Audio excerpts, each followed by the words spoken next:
After my dad was killed on February 4th, 2019, I thought I could read my way out of my suffering.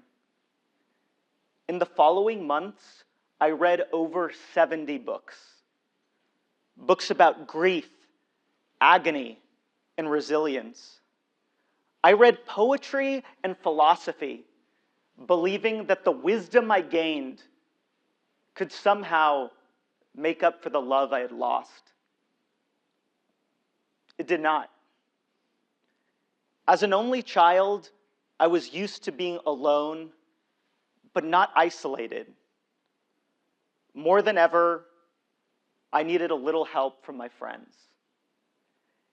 And this is for the friends, the family members, the colleagues, the acquaintances who want to help someone who's grieving, but don't quite know how. Well, I have good news. You don't have to read 70 books. Just stay with me for 7 more minutes. I will show you how.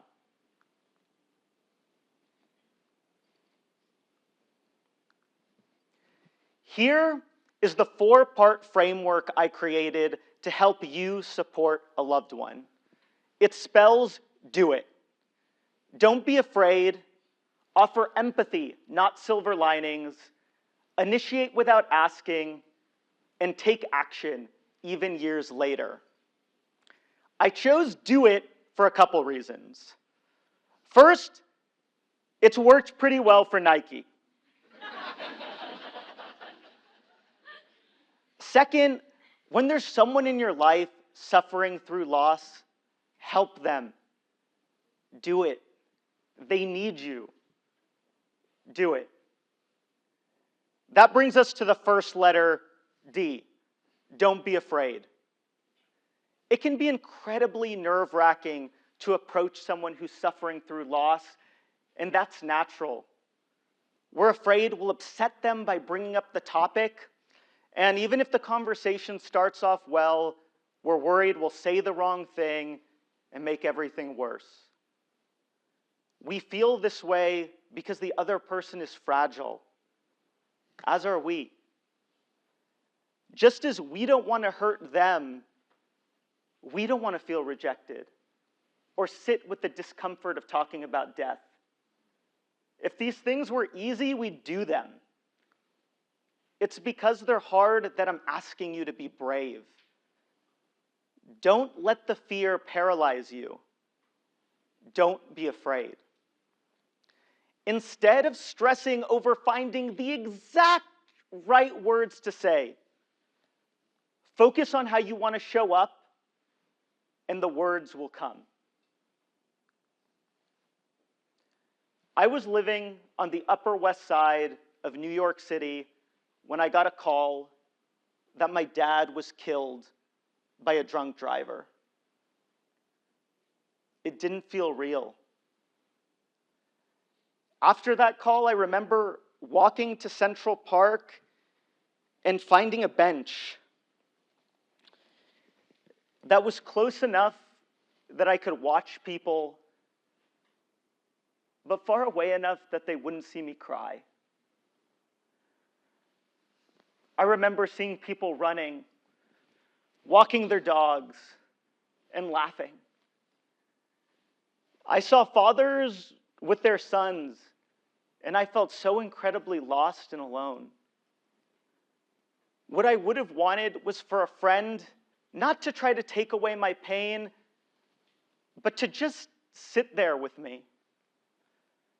And that's the mindset I want you to have. Sit next to your friend. Don't let them go at this alone. That brings us to the O. Offer empathy, not silver linings.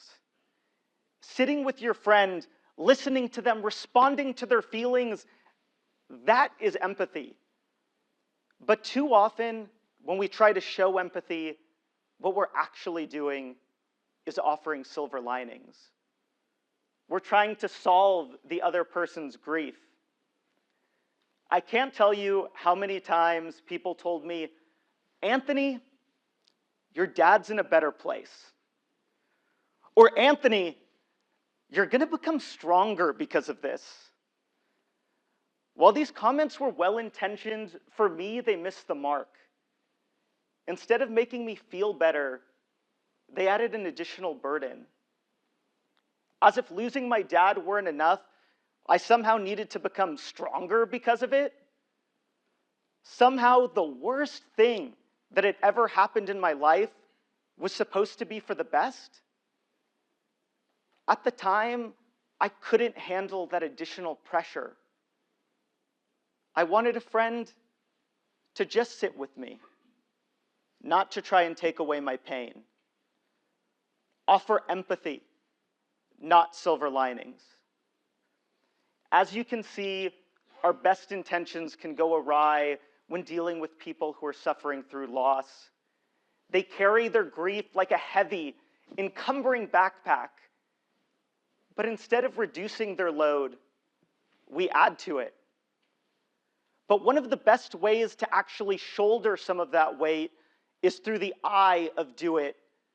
Initiate without asking. The most common, well-meaning refrain we say to people who are suffering through loss is some version of, I'm here for you. Let me know if there's anything I can do. While this gesture is kind, 9 times out of 10, your friend is never going to take you up on it. They're tired, and they don't want to inconvenience you. Instead, try to not put the burden on them and just do something without asking. Buy them a meal delivery credit. Get them tickets to a movie you think they'd like. Take out their trash even. Do one of the small things in life that's now so hard for them, and they'll never forget you. It's been over 4 years since my dad was killed. But in my mind, I still sometimes return to that bench in Central Park. I'm sitting there on campus and at the workplace. I'm even there at parties. I sit there on holidays and on my dad's birthday and the anniversary of his death. That's all to say that that backpack I carry, that park bench I sit on, it doesn't go away. And I wish my friends knew that. That's why the last letter, the T of do it, stands for take action, even years later. In the months following my dad's death, people were there for me, checking in on me, calling me. But eventually, the crowd thinned like it does at the end of a concert, and I was the only one left. People moved on.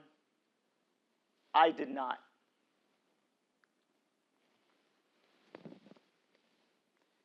If there's one thing you can do for a grieving friend to make them feel so unbelievably seen, it's to be there when the dust settles. Reach out months and years later. That pain of loss is still there within them. You were just giving them an opportunity for it to be expressed and held.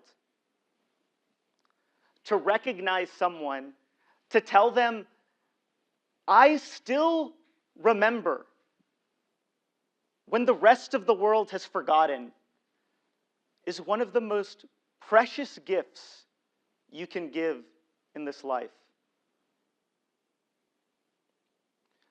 Loss affords an incredible opportunity for connection. And I have seen the power a good friend can bring. Don't be afraid. Offer empathy, not silver linings. Initiate without asking, and take action even years later. Now, you have the power to Use it. Do it. Thank you.